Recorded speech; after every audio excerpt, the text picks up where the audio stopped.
2021 में NRI city में एक व्यक्ति की हत्या हुई थी, जिसमें कि तत्काल इसमें अभियोग पंजीकृत हुआ और विवेचना हुई। और विवेचना में जो शूटर थे उनको जेल भेजा गया और जो भी आरोपी थे उसमें उनका गुण दोष के आधार पर निस्तारण किया गया।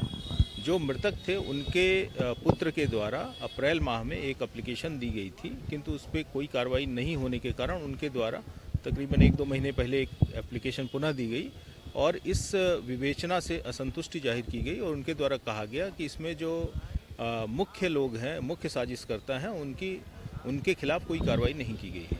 इस क्रम में अग्रिम विवेचना के आदेश दिए गए और अग्रिम विवेचना में कुछ नाम प्रकाश में आए, जिसमें कि एक अधिवक्ता हैं यहाँ के श्री राकेश तिवारी जी, उनको पूछताछ के लिए, और साथ में अन्य जो नाम प्रकाश में आए हैं उनको पूछताछ के लिए थाने में लाया गया है। किसी की कोई गिरफ्तारी अभी नहीं की गई है, सिर्फ पूछताछ चल रही है, जो विवेचना का एक भाग है। सर, कितने लोगों को आज उठाया गया, कितने लोगों से पूछताछ हो रही है? 3 लोगों से पूछताछ हो रही है। इसमें अभी किसी की गिरफ्तारी नहीं है, ये पूछताछ है। ये एफआईआर पहले ही पंजीकृत थी, जिसमें चार्जशीट लगी थी। ये अग्रिम विवेचना के क्रम में। कौन है, क्या व्यापारी हैं या जो है? हाँ, 2 व्यापारी ये एनआरआई सिटी के डायरेक्टर हैं।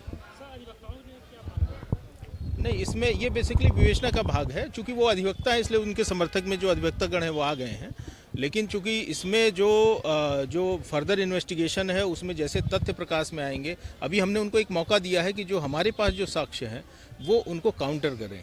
अगर वो काउंटर कर लेते हैं, वो अपने तथ्य रख देते हैं और उनके तथ्य प्रबल होते हैं तो उनको छोड़ दिया जाएगा। और अगर ऐसा प्रतीत होता है कि उसमें डाउट क्रिएट होता है या उसमें ऐसे साक्ष्य मिलते हैं कि जो इशारा करते हैं कि ये उस साजिश में रहे हैं या इनका किसी तरह से रोल रहा है, तो फिर इसमें आगे कार्रवाई की जाएगी। घंटों की पूछताछ के बाद क्या रिपोर्ट है? नहीं, अभी तो चल रही है, अभी पूछताछ चल रही है। अभी इतनी जल्दी हम उस निष्कर्ष पे नहीं निकलेंगे जब तक कि पूरी पूछताछ पूरी न हो जाए। सर, कोई शूटर पकड़े गए क्या? नहीं, कोई शूटर पहले पकड़े जा चुके थे।